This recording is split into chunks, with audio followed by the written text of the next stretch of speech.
Episode of the Everblack Podcast is brought to you by Deathwish, Hotrods and Kustoms. Check out their Instagram for all their new t-shirts, caps, beanies, cups, and the all-new Atomic Death lineup.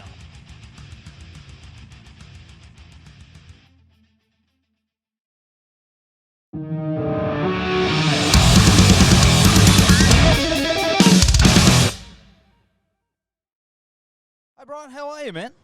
I'm good. How are you? Yeah, really good, brother. Really good. How's everything going over there for you? Feeling pretty good. It's about 5 o'clock in the evening time, and I just drew a clown.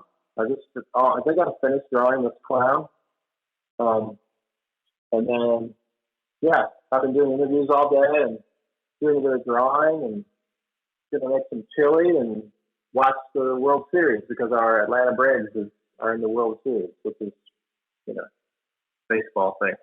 So yeah, doing good, having a good day. That's awesome, man. That's awesome to hear. Well, I am wearing my Mr. Bungle shirt in your honor today. You can't see it, obviously, because you can't see through phones. But I am wearing my Mr. Bungle shirt. I believe you. I believe you. For you. Which one is it?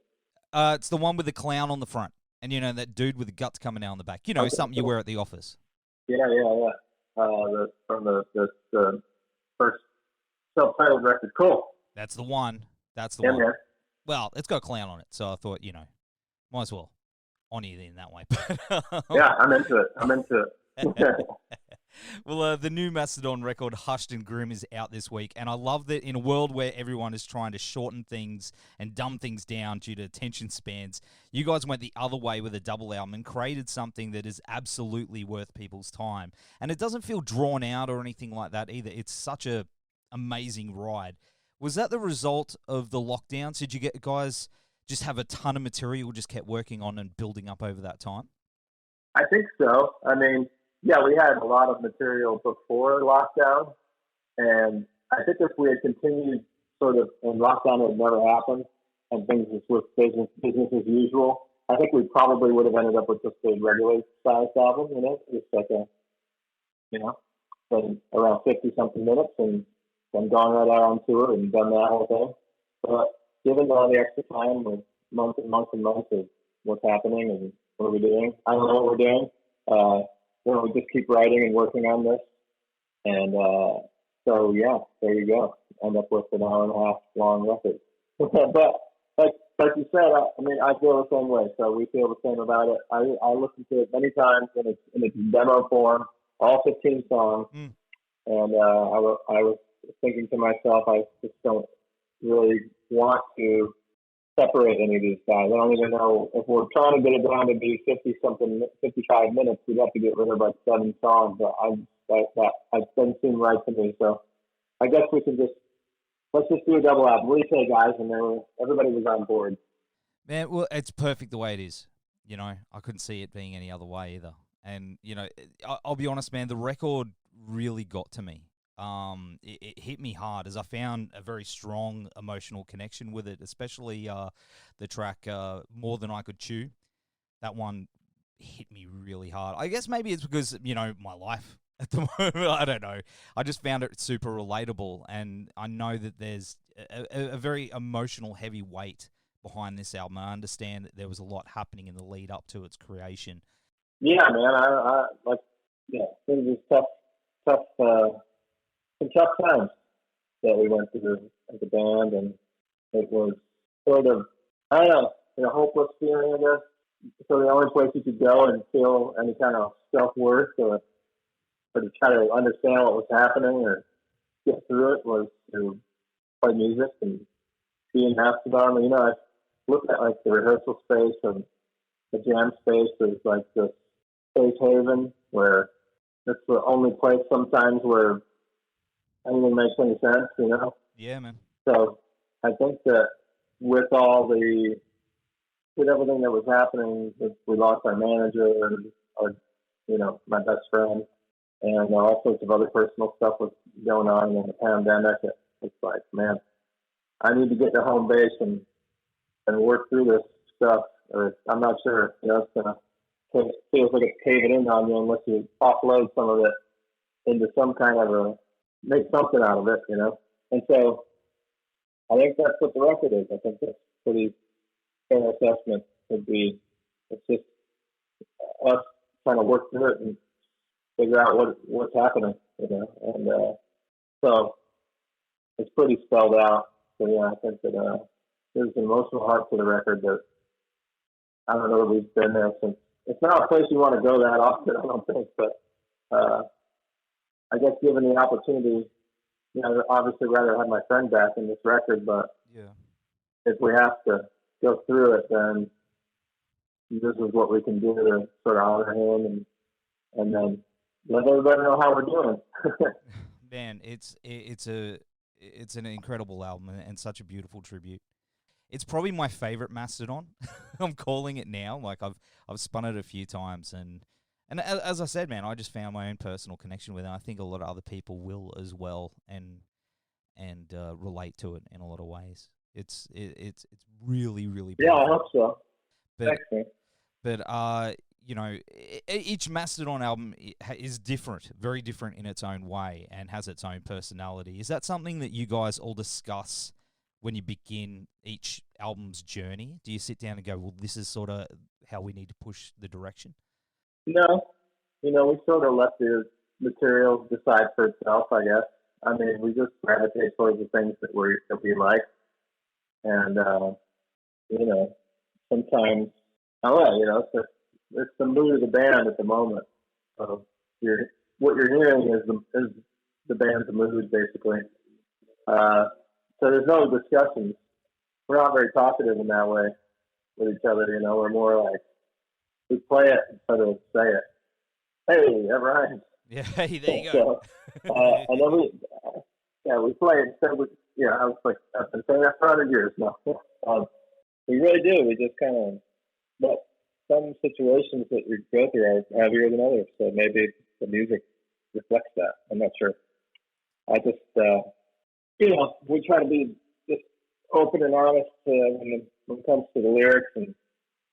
But yeah, every album we do, we try to make it the best that we can for that time period. We go down and do the work and put the time in and, see what we got.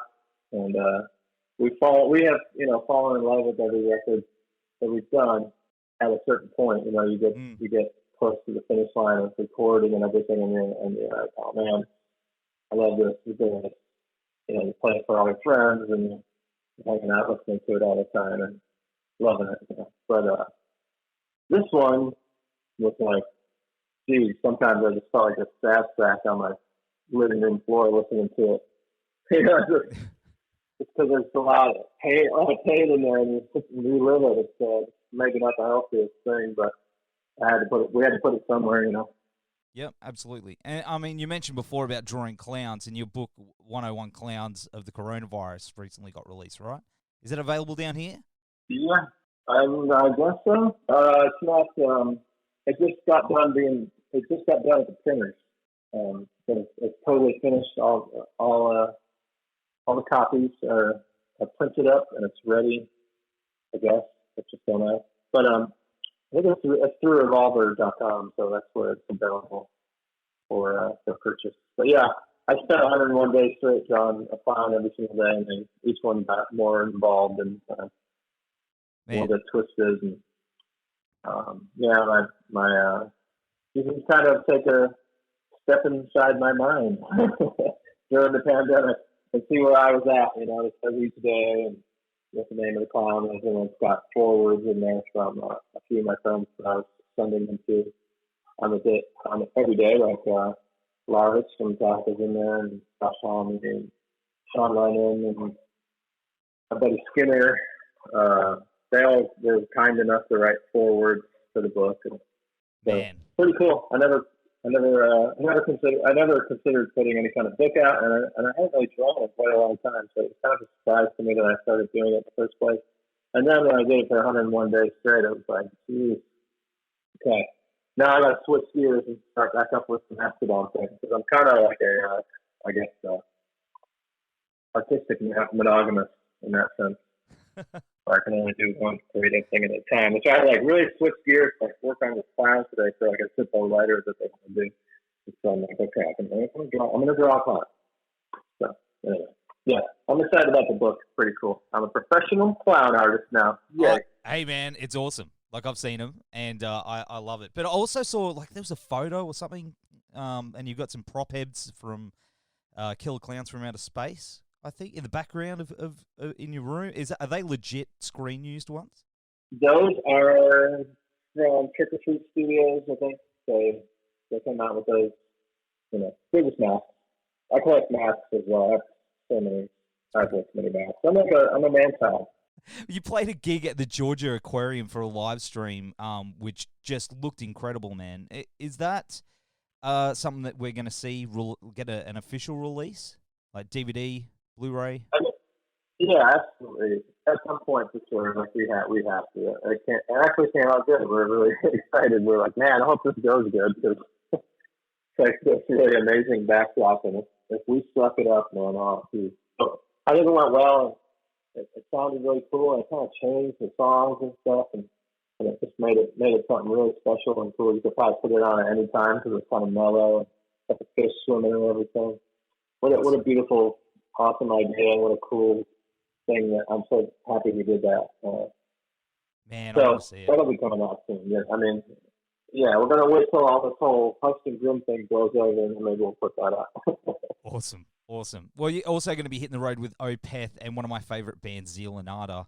Man, I bet you're hanging to get back out on the road, hey? Yeah, I'm excited to get back out there. I mean, we played a few shows recently at festivals and stuff, and they went really well. And it's just fun to be back on stage with my boys playing for the people. Woo! Good time. Absolutely, man. And I hope we can see you down in Australia again at some point very soon because we love having you. Every time. It's always a good time. I know. I love coming down there. Yeah. Me too. I can't wait to come back down there. We're always welcome. We'll keep the beers nice and cold for you, Brann. Well, thanks for joining us again. Thank you. New Mastodon album, Hushed and Groom, is out this week. We'll have all the links in the show notes down here. Brother, take care, and we will see you soon, I hope. Awesome. Thank you so much, man. Appreciate it.